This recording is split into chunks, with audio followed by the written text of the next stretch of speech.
بسم اللہ الرحمن الرحیم۔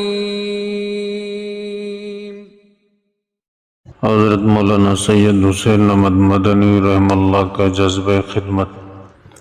مولانا عطا اللہ شاہ بخاری رحم اللہ سے روایت ہے کہ یوپی میں ایک جگہ میری تقریر تھی۔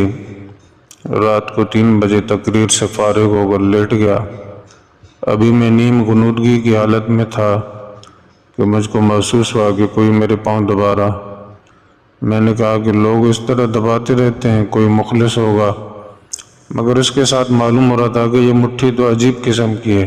باوجود راحت کے نیند رخصت ہوتی جا رہی تھی۔ سر اٹھایا تو دیکھا حضرت شیخ مولانا حسین احمد مدنی رحم اللہ ہے۔ فوراً پھڑک کر چارپائی سے اتر پڑا اور ندامت سے عرض کیا، حضرت کیا ہم نے اپنے لیے جہنم کا خود سامان پہلے سے کم کر رکھا ہے؟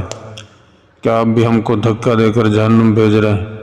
شیخ نے جواباً فرمایا، آپ نے دیر تک تقریر کی تھی، آرام کی ضرورت تھی اور آپ کی عادت بھی تھی، اور مجھ کو سعادت کی ضرورت، ساتھ ہی نماز کا وقت قریب تھا، میں نے کیا غلطی کی ہے؟ یہ تھا حضرت مدنی رحم اللہ کا خدمت کا جذبہ۔